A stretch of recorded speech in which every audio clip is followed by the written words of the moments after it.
Good evening, folks. This is Deb and Dave, and this is your Factivist report for Sunday, the 11th of June. And tonight we're going to talk about Donald Trump and the documents, the indictments that have been handed down, and where we go from here. Before I hand this over to Dave, I want to make one thing clear. These indictments came from a grand jury that spent months hearing evidence. This is not a witch hunt, no matter what the GOP and Donald Trump supporters are telling you. When you get into the show, you will see why these charges were brought, and we will give you all the material you need, including a copy of the indictment itself to read. I really strongly suggest that people take the time to read this. So here we go. I'll give it to Dave from here. I do want to say too, before we get into this, people should also know the law behind this. Okay, in order for this indictment to have been brought forward, there had to have been willful intent and or bad in being in bad faith proven beyond a reasonable doubt. It's the only reason why this indictment was brought forward. Not only did Donald Trump knew there will be evidence showing that he knew that the documents were in his possession. He moved the documents. He had someone help him move the documents. He knew that some of these documents were top secret, and he showed them to people who did not have clearance, including but not limited to Kid Rock. So let's wrap your heads around that, okay? I mean, nothing could show any more callousness for the rule of law than showing Kid Rock highly classified documents. It's mind-blowing to me. Maps of North Korea and surrounding areas, but we digress. So let's get into this. The very first thing I ask you all to do, listen to Jack Smith's comments and his brief press statement. He will not speak to the press other than these types of press statements, and I believe that this was basically the exclamation point saying, this is what we have. My staff and I worked very hard on this, and an indictment was brought through, was given because a jury decided that it was warranted. Okay, this wasn't a government entity just shoving something through to keep Donald Trump from running. Donald Trump can run. Nothing changes on that front. Nothing changes on that front.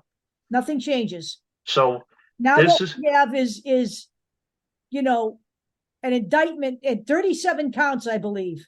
Yep. And now we have an indictment, and now we have to take this to trial and see that justice is done.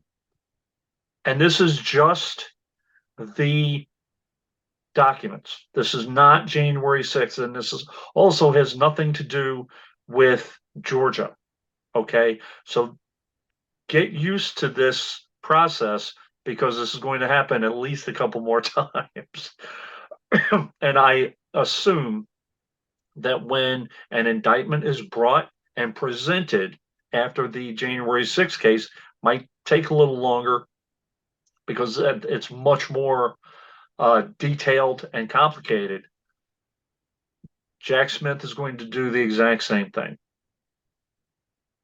Go up to the podium. This is what we have, thanks to my staff, and then walk off. He's not going to do any interviews, by the way. So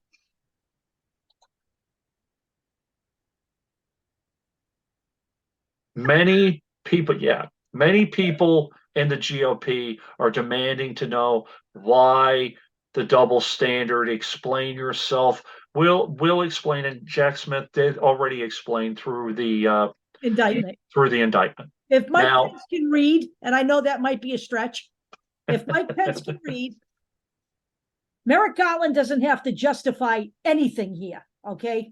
He has to justify absolutely nothing here, okay? This is Mike Pence making sure that he still has the attention of Donald Trump's voters because he's competing directly with Donald Trump for those voters, okay? right. Mike Pence has no right to ask Merrick Garland to justify anything. All of the justification is in the indictment itself and the fact that a grand jury of Donald Trump's peers voted to indict him. Period. End of story. Now, I put this in for another reason. Mike Pence was vice president under Donald Trump, and Donald Trump basically called for the elimination of Mike Pence because Mike Pence would not do what Donald Trump wanted him to do around January 6th, 2021. And Mike Pence still defends this man. They built a gallows outside the Capitol building with his name on it. And if you don't think they would have pulled him out of there and used it, I'm going to tell you right now, I believe that they would have on that day. They intended to do harm.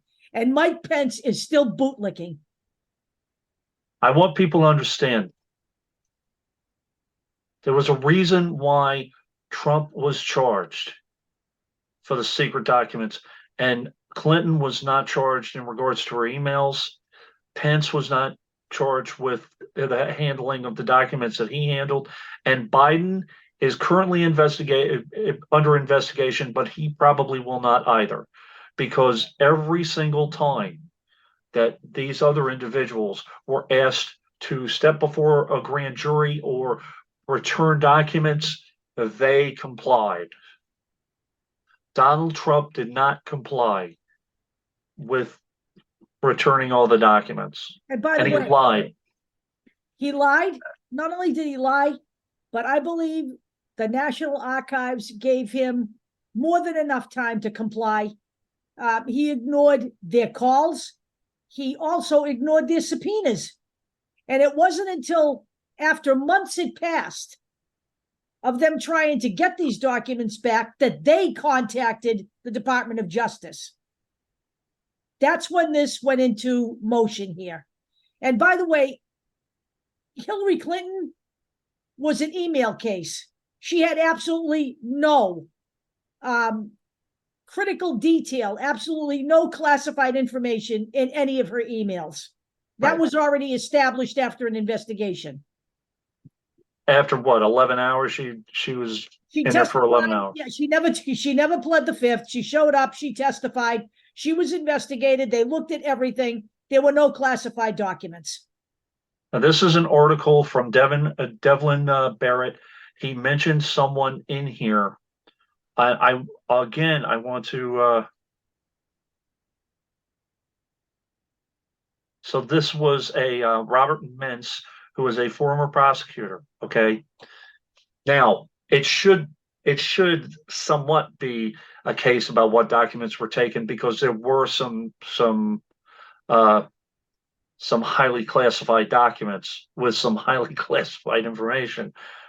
But in his opinion, this is not a case about what documents were taken. It's about what former President Trump did after the government sought to retrieve those documents. If he would have returned everything and been forthright and honest about it and not showed them to people that should not have seen them, he would not be in the situation that he's in with these particular indictments.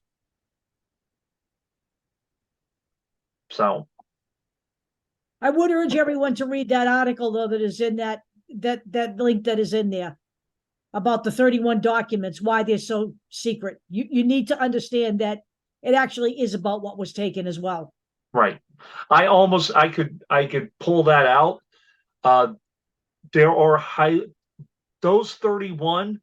It wasn't just the 31, by the way, but we're talking about information that discloses strengths and weaknesses of the United States military, that the nuclear capabilities,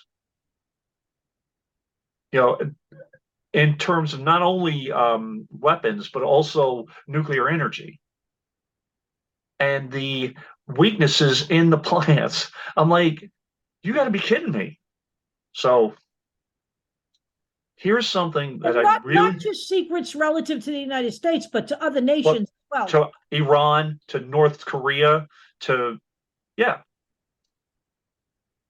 But I do want to, before we move forward, understand Jack Smith is tasked with protecting the United States from all enemies, foreign and domestic. And given the fact that of what happened January 6th, 2021, Donald Trump and his involvement, and the possibility that he could show them not only to foreign entities, but also to domestic entities like the Proud Boys or whoever. So, fact check. Did Trump sign into law a felony for which he's indicted? Basically, Yes. he strengthened or lengthened the amount of time that someone can serve from 1 year to 5 years regarding the mishandling of documents. The reason he did that was try to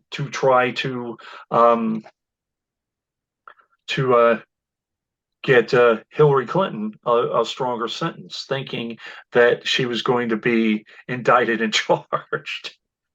And by Oops, the way, karma.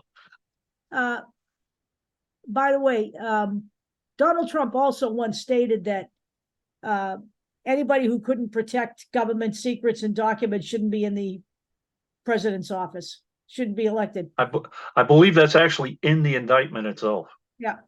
Well, he made several comments like this. Yeah. So, but then again, he plays fast and loose with everything he says. Right. Now these NBC articles are basically showing what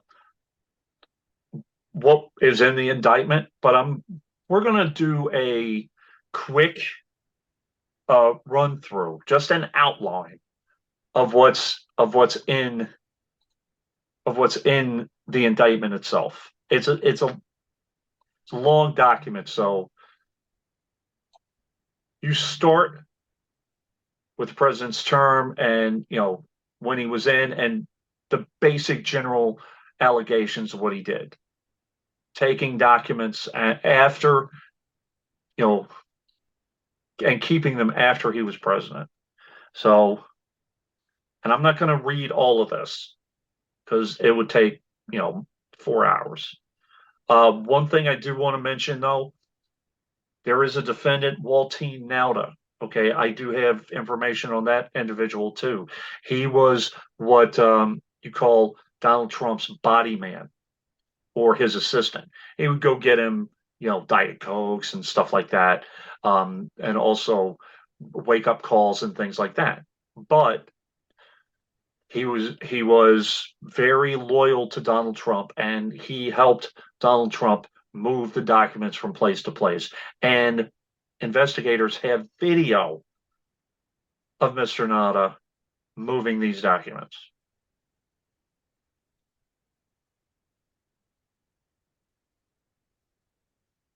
So, talking about Trump's co-conspirator, Mr. Nauta, Mar-a-Lago, which is where most of the documents were. Okay, there were interviews of the Mar-a-Lago staff, also his Secret Service. His Secret Service, by the way, was cleared of everything because I don't know if they knew or when they knew, they reported or whatever, but they were clear. It was not their job to defend those documents. It was to defend him.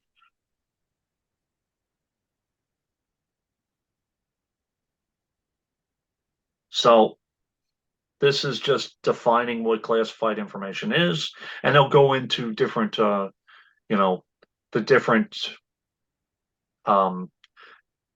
codes and stuff like that. And those 31 documents were the most top secret documents.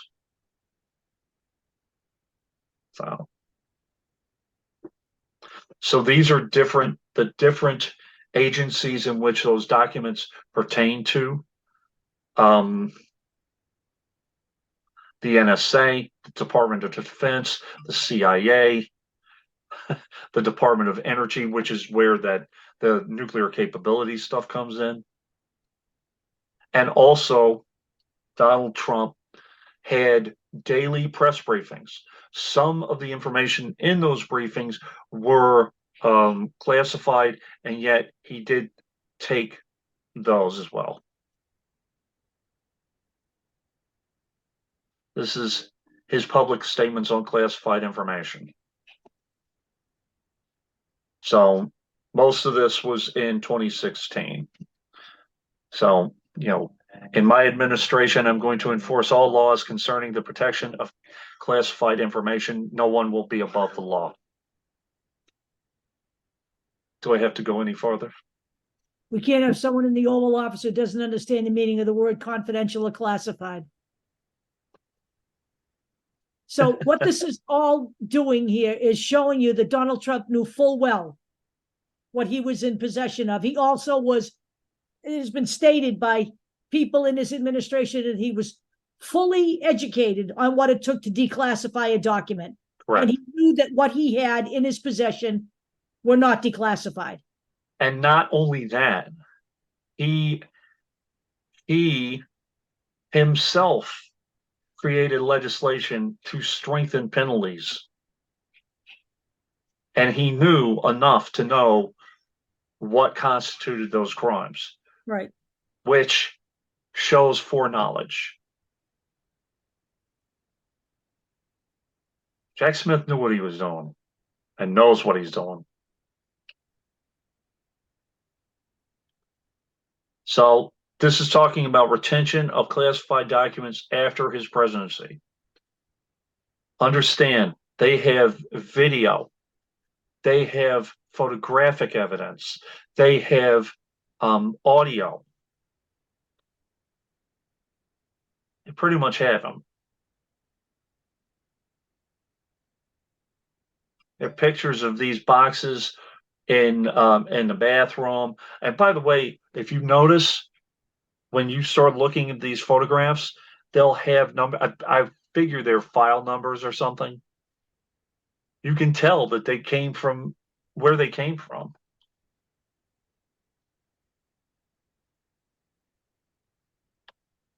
So this is conversations he had with staff. More pictures of documents. Okay, they talk about moving the documents from one place to another. So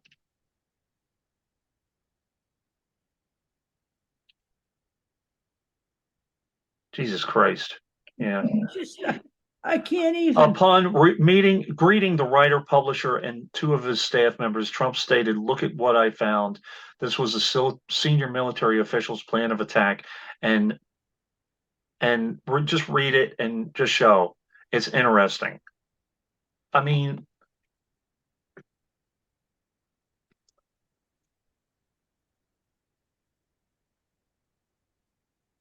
now these are I don't know if it was journalists or a book writer but they're people up from the outside.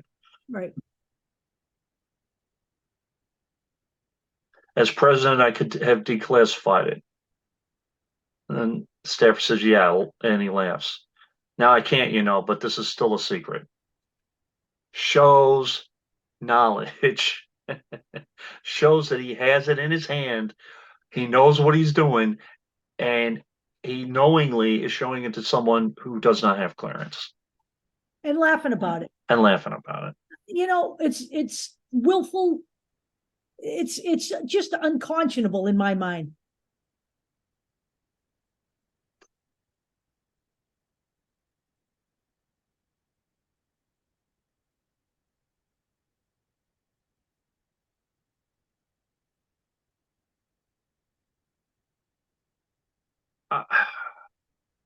So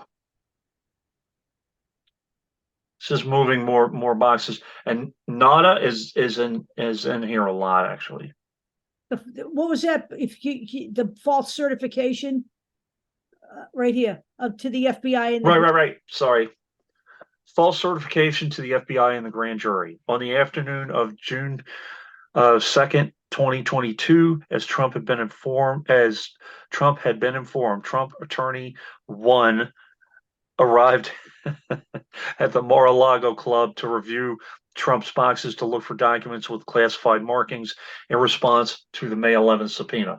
Trump met with Trump attorney one, and by the way, that's one of many. Well, he's gone through so many attorneys before Trump attorney one conducted the interview. Nada escorted Trump attorney one to the storage room, reviewed the contents of Trump's boxes in the storage room, located 38 documents with classified markings inside the boxes, which Trump attorney one removed and placed in a red welt folder. I don't know, maybe that's a way to secure it. Contacted NADA, asked him to bring clear duct tape to the storage room, which NADA did. Trump attorney one used clear duct tape to seal the red weld folder with the markings inside. So as Trump attorney one finished sealing that folder containing the documents with classification markings that he had found inside Trump's boxes, NADA took Trump attorney one to a dining room in the Mar-a-Lago club to meet with Trump. After Trump attorney one confirmed he was finished with the search of the storage room, Trump asked, "Did you find something? Is it bad? Is it good?" The Trump attorney then discussed what to do with the folder containing the documents with the classified markings and whether the Trump attorney should bring them to his hotel room and put them in a safe there. During that conversation, Trump made a plucking motion as memorialized by the Trump attorney. He made a funny motion as though, well, why don't you just take them with you to the hotel room, and if there's anything really bad in there, just pluck it out. And that was the motion he made. He didn't say that. That evening, Trump attorney contacted the DOJ, requested an FBI agent meet him at the Mar-a-Lago club the next day, June 3rd, so that he could turn over the documents responsive to the May 11th subpoena. So basically, Trump suggested just taking the documents out. anything that would look bad. Anything that would look bad. Now, if you remember, there have been numerous people who have been convicted and jailed for taking documents. The president isn't above the law, or an ex-president isn't above the law. We have Reality Winner. We have several other people. So people who physically went into a building, and with the Pentagon Papers, Daniel Ellsberg. Okay. We had Sandy Berger, who was Clinton's top advisor, who took 3 documents from the National Archives and cut them up. And those documents were relative to terrorist threats, around the millennial celebration. Right. He pled guilty to that. So just because Donald Trump was the president of the United States doesn't mean that he gets off scot-free. Nobody is above the law. And that is one of the things that Jack Smith said in his statement.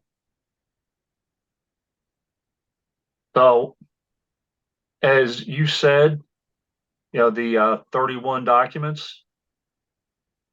Why are the 31 documents listed in the Trump indictment so sensitive? This is what it was. 21 of them were labeled top secret.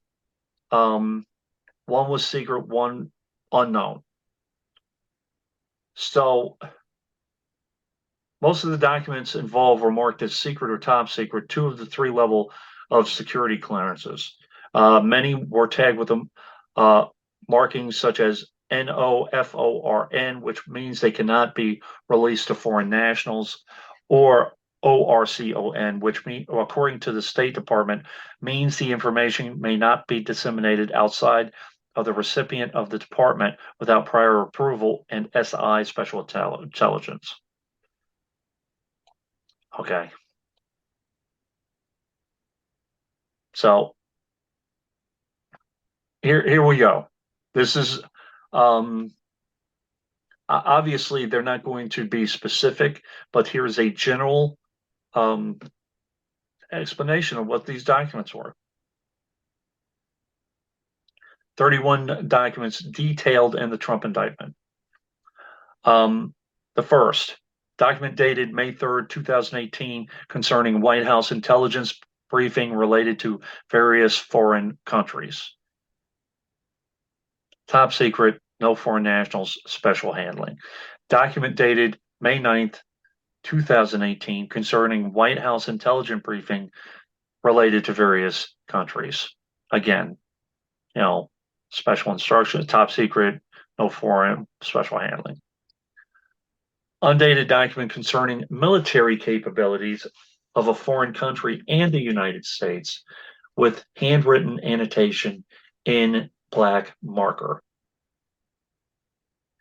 Number 4, document dated May 6, 2019, concerning White House intelligence briefing related to foreign countries, including military activities and planning of foreign countries.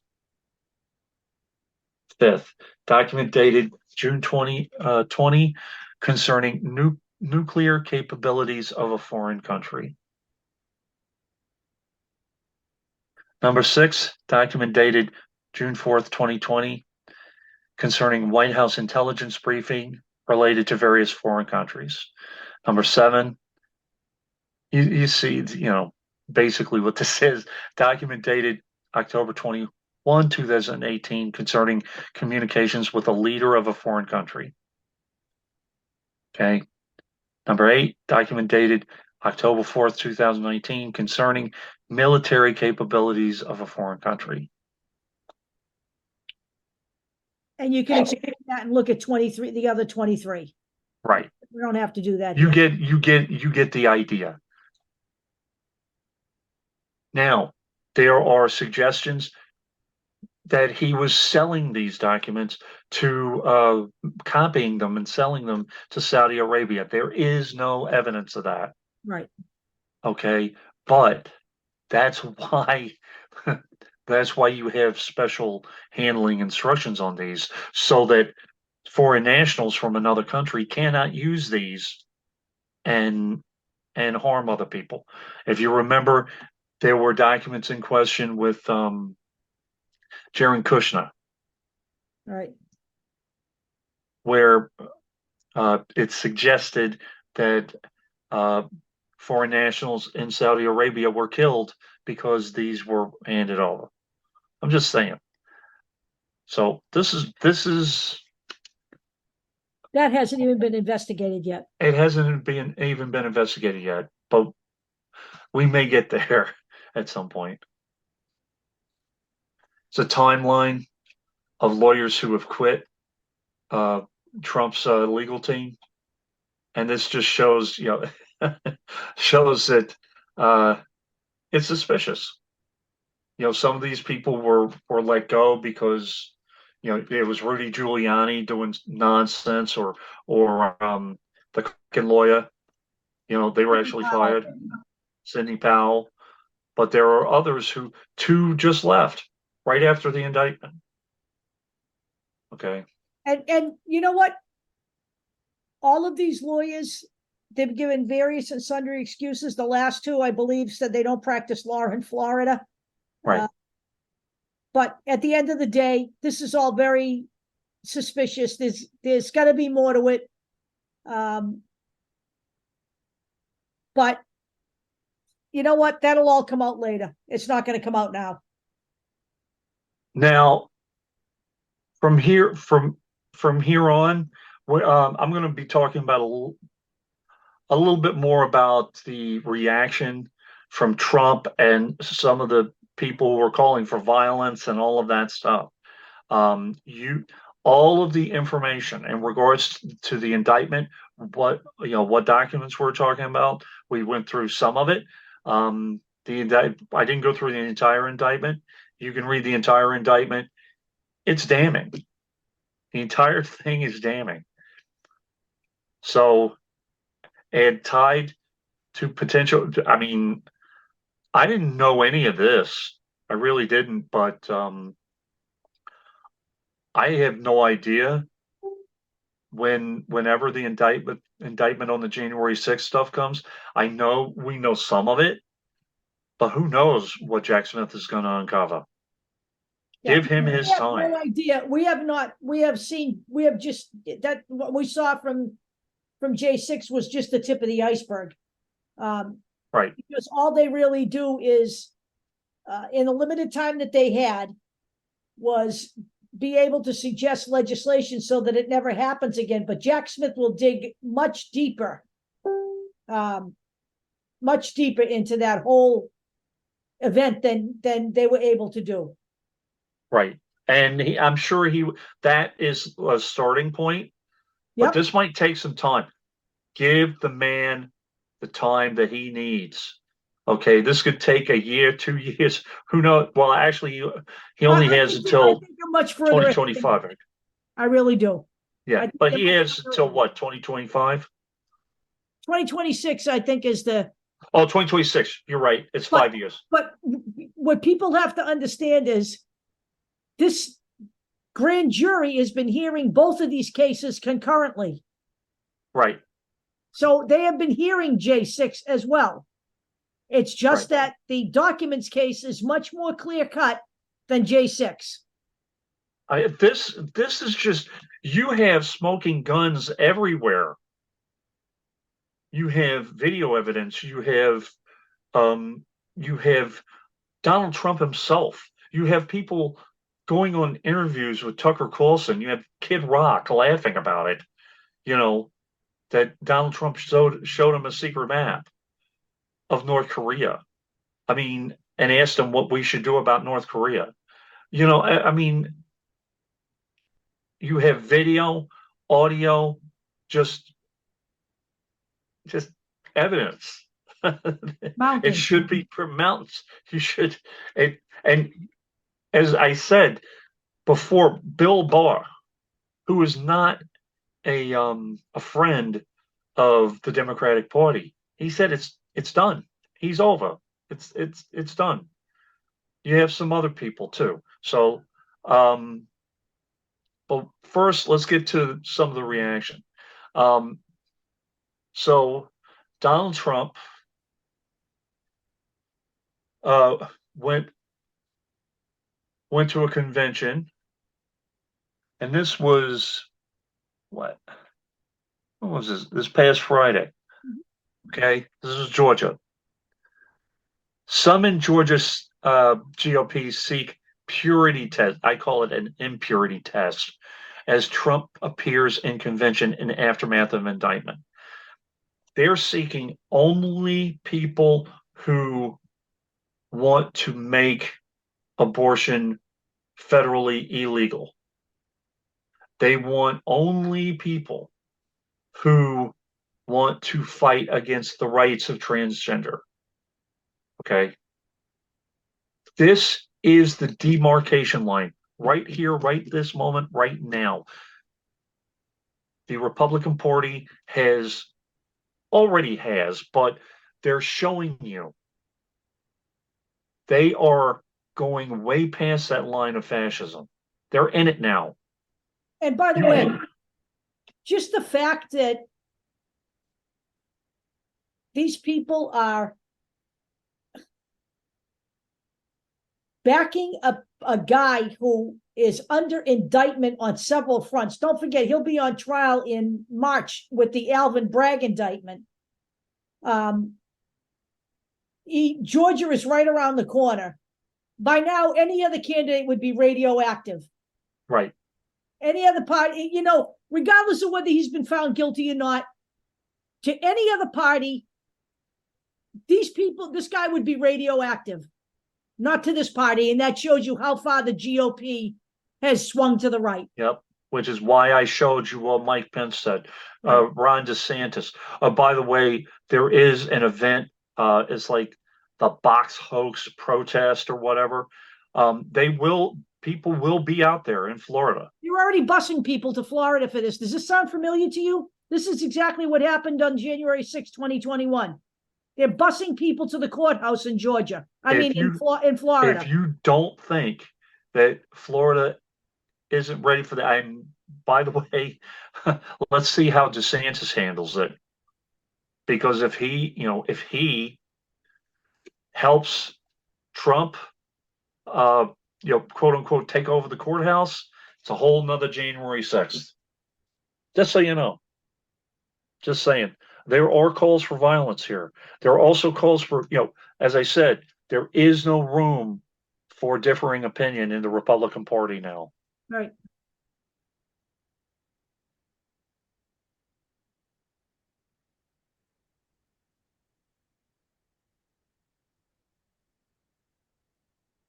Oh. Let's see. How many times do I have this thing in here? Hold on. There we go. Case in point, Tom Tillis. Now look, he's a Republican senator in North Carolina, but from time to time he votes for gay rights. North Carolina GOP censored him for it.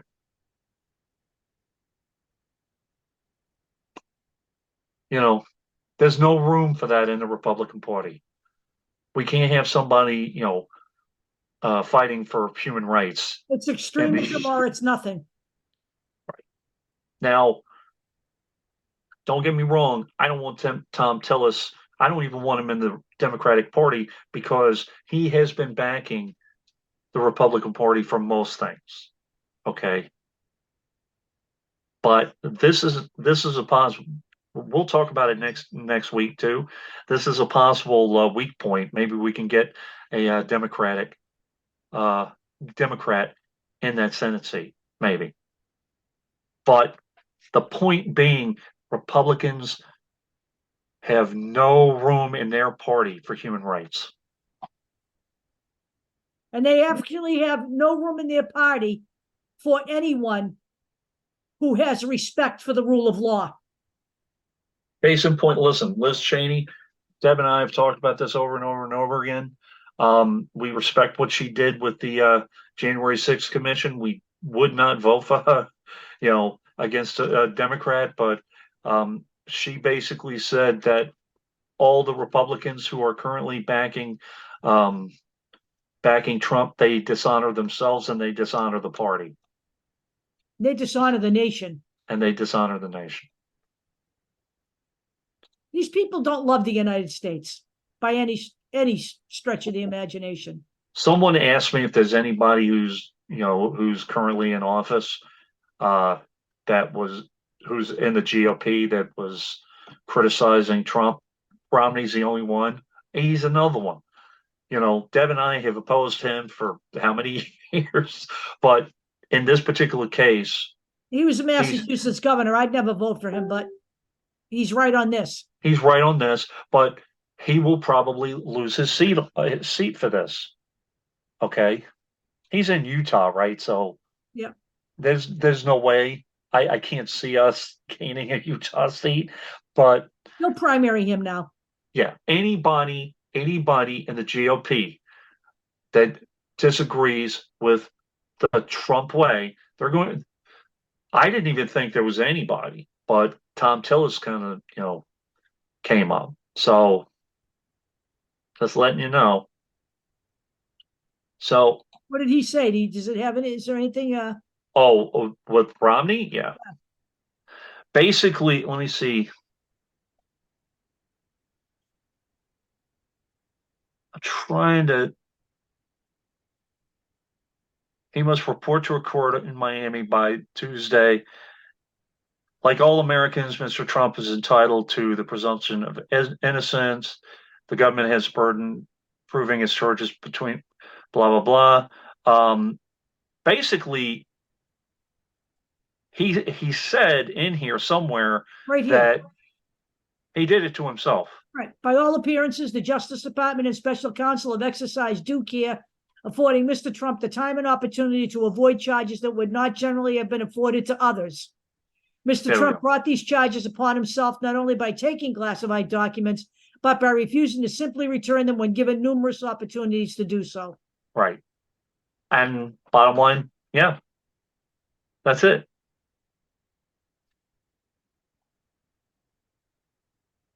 Mitt Romney's right on that.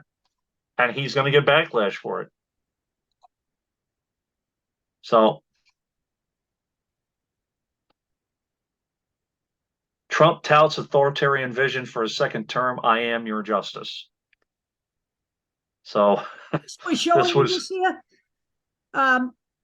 is because we understand this is about the documents case, but the fact of the matter is that he is going to be running regardless of the documents case. Right. Okay. He can run. Nothing can stop him from running. He is not found guilty yet. He is under indictment. As I said, to any other party, just being under indictment for something like this would be radioactive, but not to the GOP. He is the front runner. If you allow him back in, this is his vision. He will never leave office again until he's dead. I firmly believe that. You will never see him leave office if you give him a second chance here. Term limits mean a damn thing because we'll already be gone. Okay. What I'll say too is that Trump's already shown you he increased the penalty for mishandling of documents, thinking that someone else was going to get caught, but the rules don't apply to him. Those documents are his in his mind. So this article, the former president is proposing deploying the military domestically, purging the federal workforce, and building futuristic cities from scratch. This man is a megalomaniac. There's absolutely no question about it. By the way, all of the companies that are showing compassion now when maybe they didn't in the past, Cracker Barrel, Chick-fil-A, NASCAR, Bud Light, whoever, Jack Daniels, some of them may have, some of them haven't. Now Cracker Barrel is changing their policy. The GOP wants none of that. They want none of that. Right. They want to crush those businesses. So another one, I am your retribution, talking at CPAC. Now, here's where this goes from him saying those things.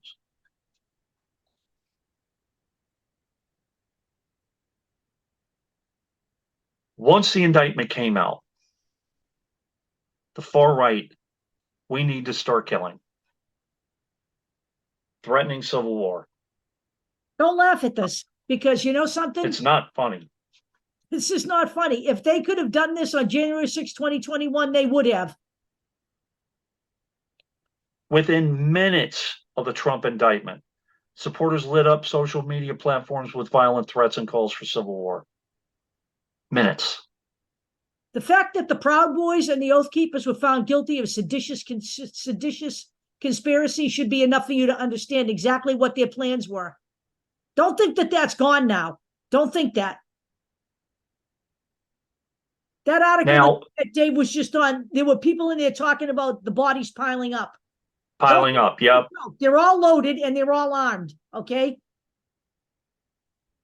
And you have people who have run for office before and probably will run for office again with the same violent rhetoric. Okay, Carrie Lake fires up Georgia crowd by saying Republicans have guns and Trump's back. Okay, and I want to... She called that a public service message. Yes. This is not a threat. That's a public service announcement. It's a threat, okay? It is a threat. Trump's 75 million supporters would defend him, and most are card-carrying NRA members. That's not a threat. That's a public service announcement.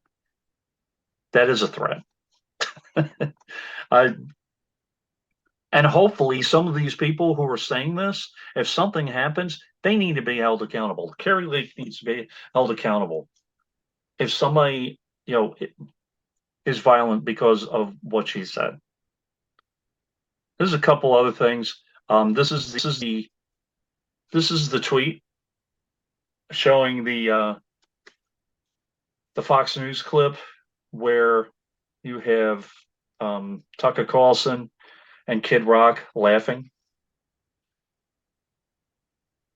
It'll be it's just like, It's Twitter. yeah, it's Twitter. There we go. Rapper Kid Rock says Donald Trump, and I saw the whole thing. I watched it a couple times. So Kid Rock says Donald Trump showed him a secret map and asked him, "What do you think we should do about North Korea?" And they're laughing like And they're laughing. It's like a Saturday Night Live skit to them. Right. I can't figure out which one of these two. They don't have two brain cells to rub together. They think it's a riot. Look at them. Unbelievable.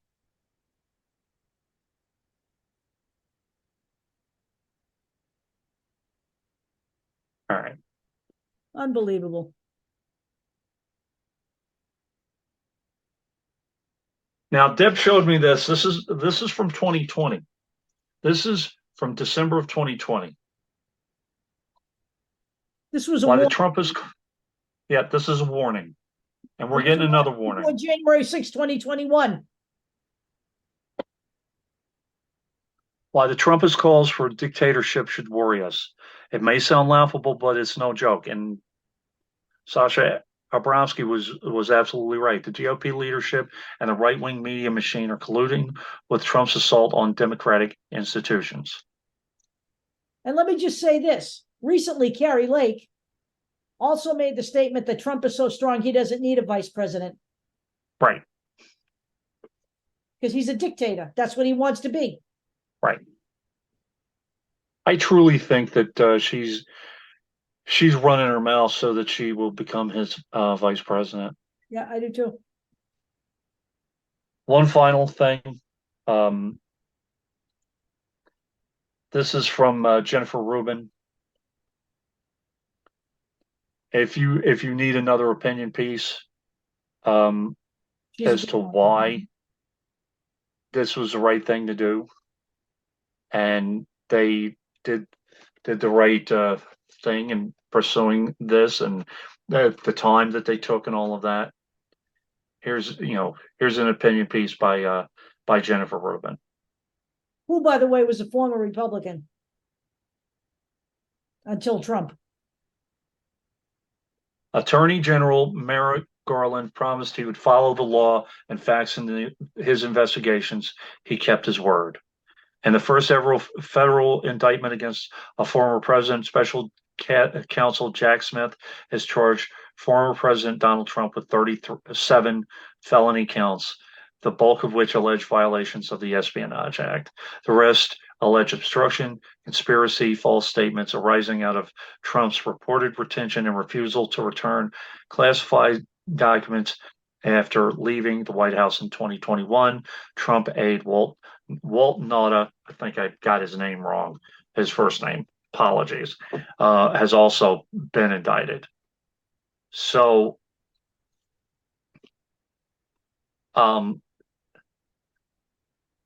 Smith's indictment relays in mind-numbing detail alleged efforts by Trump to stash classified documents in non-secure locations, including the Mar-a-Lago Resort ballroom, his private residence, and even a bathroom. Now, Deb said this, and I agree with it. One of the most brilliant things that Jack Smith did was his painstaking research and interview of all of the Mar-a-Lago employees that he could interview. He literally subpoenaed everybody, room cleaners, everybody that was there that wouldn't lie on his behalf. That's what he was trying to do. Right. So this will move forward. Okay. In the meantime, we have tools available to us to turn this around. Whether you like the Supreme Court or not, the Supreme Court just came through with a decision, which I will discuss next week or soon, that may or may not give us more House seats. Those House seats that were taken away due to gerrymandering, we're getting many of them back. Okay, so we need to use that, and wherever these are redistricting, and vote wherever our current district or new district is, and get as much of an advantage in the House as we can. Look, I also want to say something, because I don't want it to be that it's just gerrymandering that caused us to lose the House. It wasn't. But after all that we have seen up to this point, after everything that we lived through with 4 years of Trump, the way he handled COVID, 300,000 people died that didn't need to die. All right.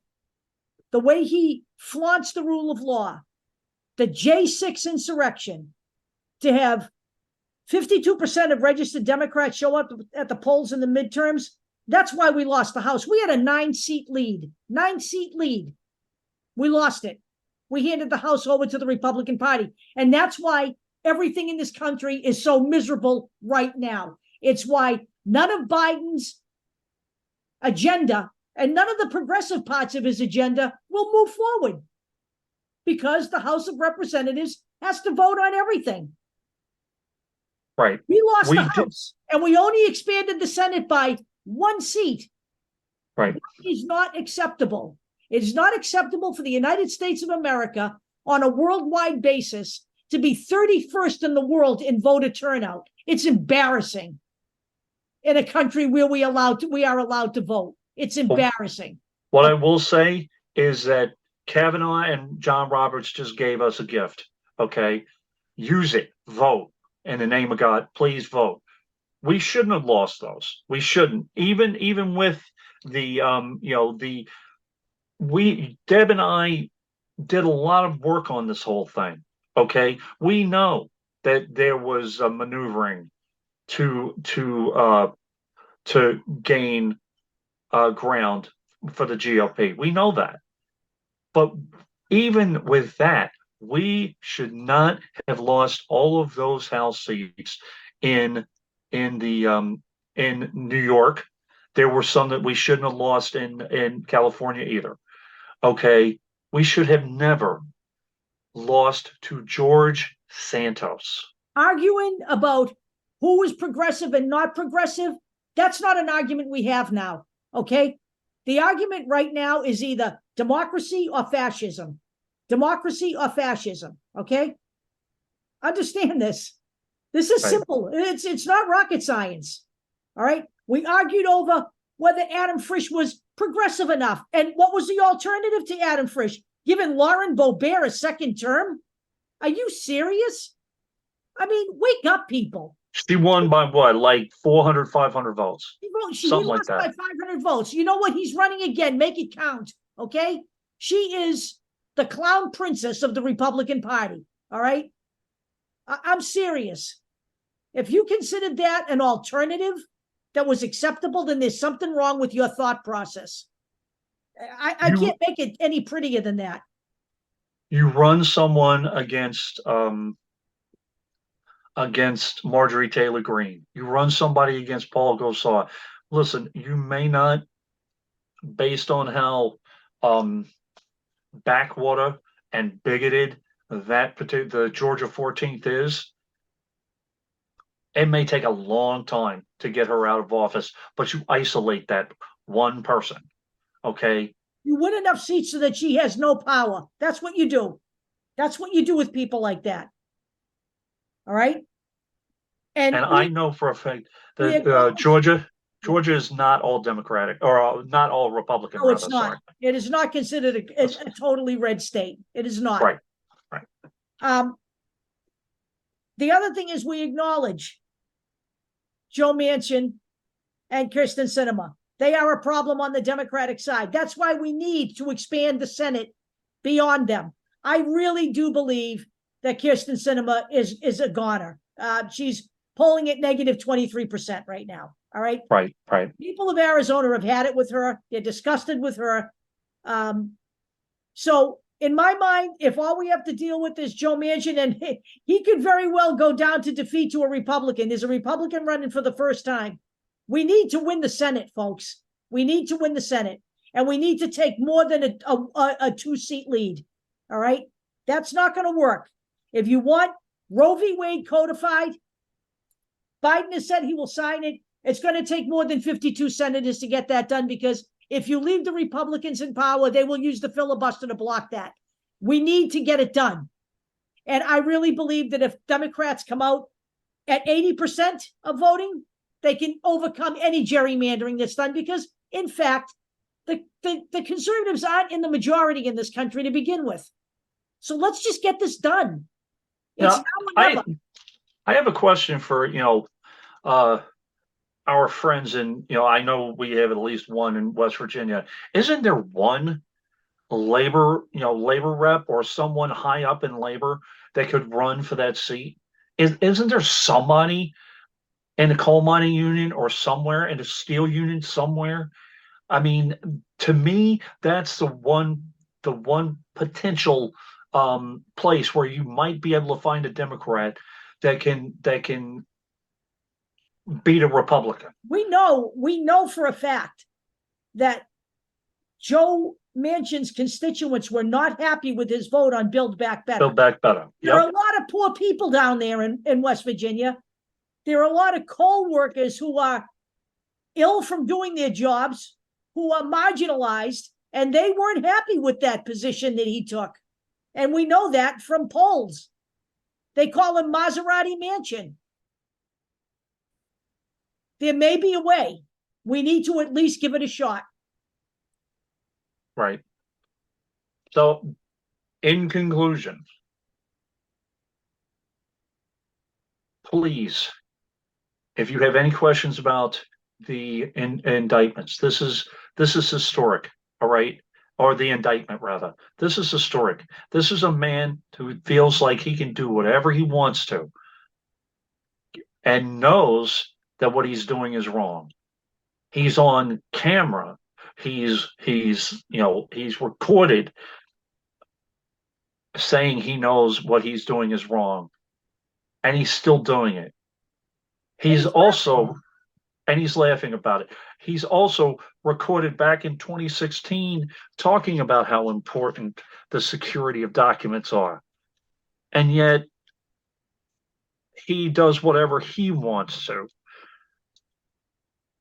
This is about someone who does whatever he wants to do. It's okay because it's him. He's king.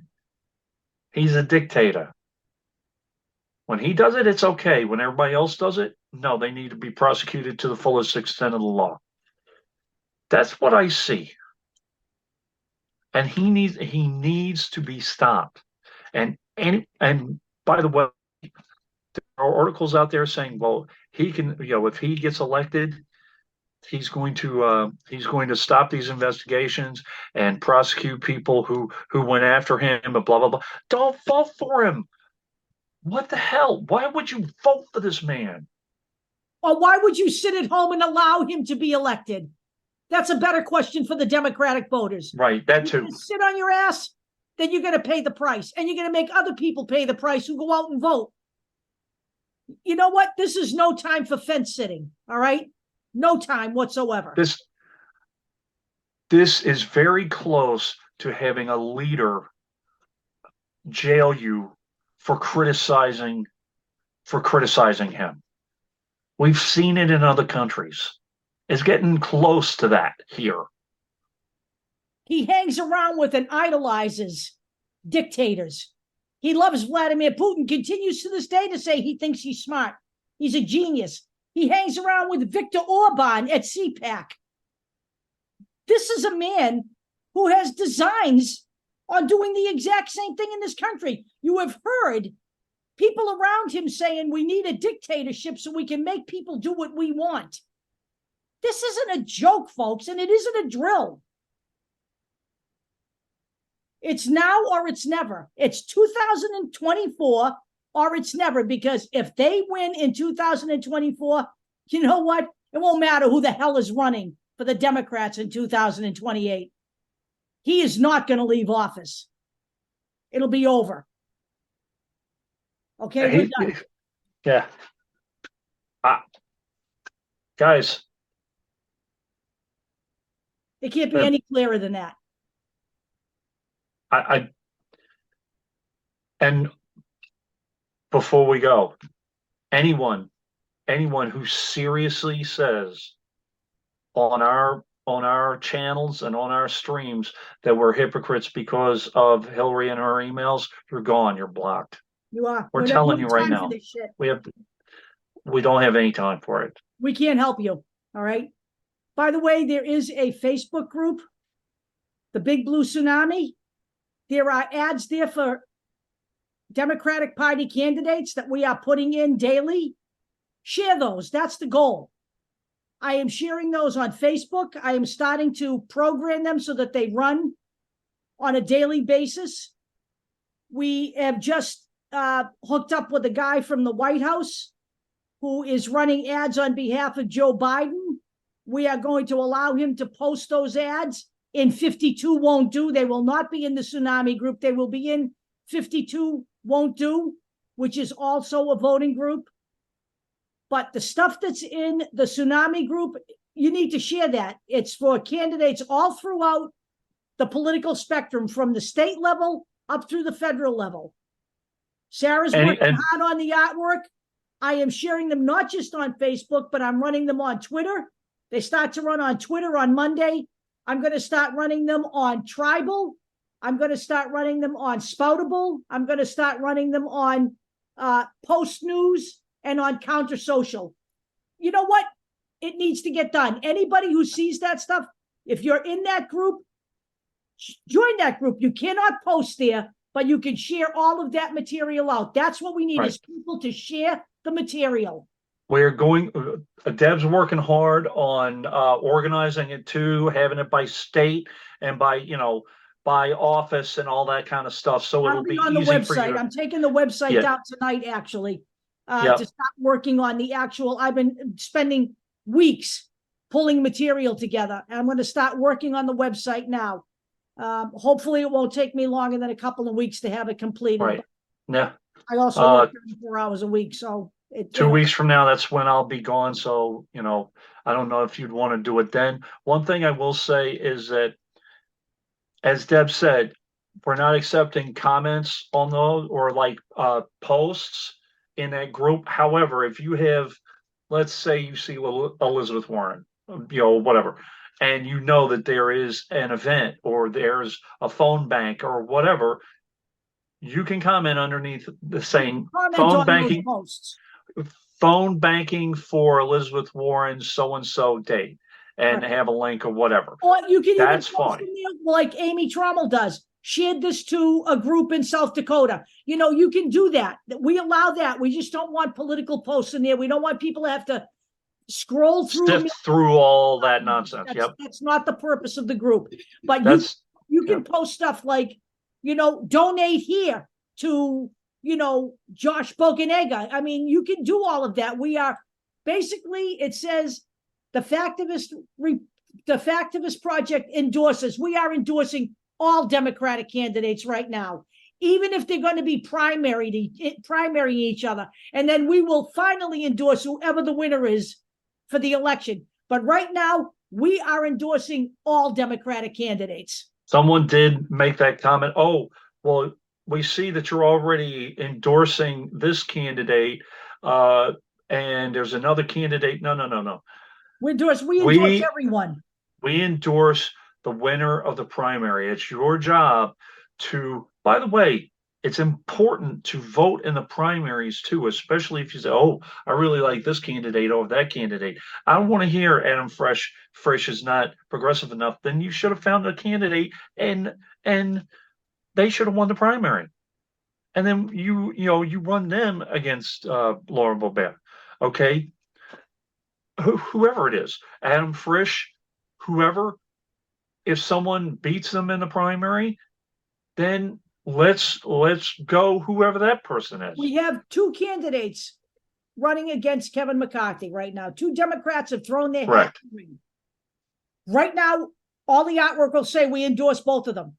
One of them is a Gen Zer. The other one is a guy who has been in state government in various capacities. At the end of the day, they're running against Kevin McCarthy. Whoever wins, we're endorsing. Kevin McCarthy needs to go. It's as simple as this.